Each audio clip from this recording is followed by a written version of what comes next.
Bakı Kristal Hall'da tikinti işləri tam sürəti ilə davam edir. Arena nəzərdə tutulan vaxtda hazır olacaq.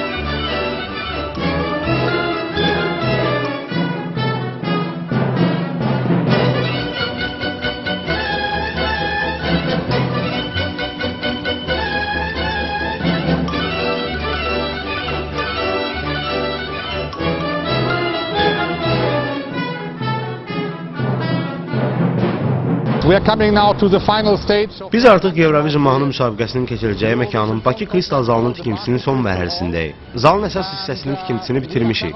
İndi isə fasadın elementləri üzərində iş gedir. Sarayın daxilindəki bütün mexaniki və elektrik işlərini tamamlamışıq.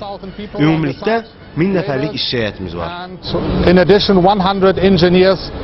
Jurnalistlər müsabiqə ərzində mətbuat mərkəzindən istifadə edəcəklər.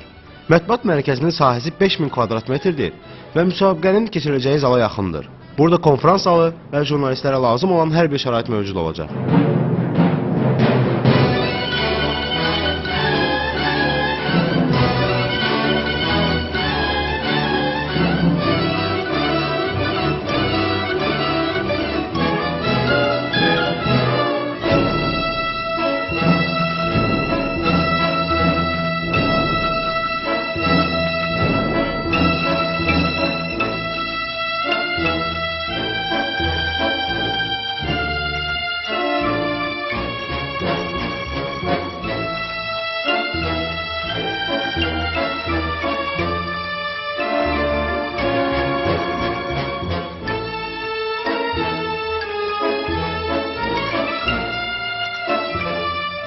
Bura isə Kristal Hall'un press centridir. Jurnalistlərin rahat işləməsi üçün burada hər bir şərait yaradılıb.